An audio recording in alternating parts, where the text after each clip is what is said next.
In part 2 of learning about 529 college savings plans, we'll uncover some of the most common myths and misconceptions. And as a reminder, this is not referring to prepaid tuition plans, which are a different type of account.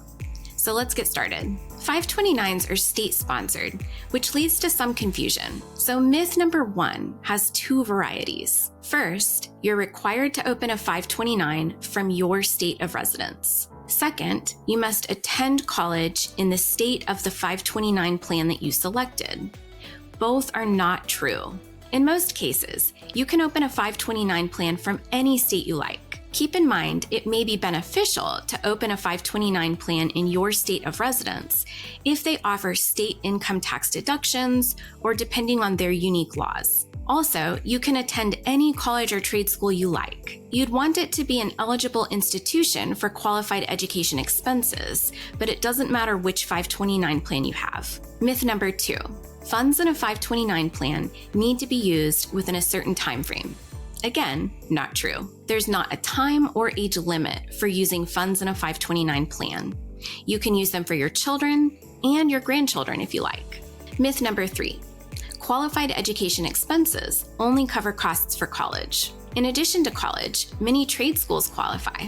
Also, depending on your state, K-12 expenses may be covered up to $10,000 per year for tuition and fees. Myth number 4, all 529s allow you to change the beneficiary. If the 529 is a custodial account titled as an UTMA or UGMA, the beneficiary cannot be changed. The funds legally belong to the designated beneficiary with this type of titling. Myth number 5, all states match the federal rules for 529 college savings plans. The truth is about half the states conform to 100% of the federal rules. Typically, when states don't conform, they can enforce their rules through state income tax returns. The takeaway is to pay attention to your state's rules because they may vary from federal guidelines. And note that in this video, I'm referring to federal guidelines. The last myth has to do with distributions. And again, there are 2 varieties. First, the tax penalty applies to the entire distribution if it's non-qualified.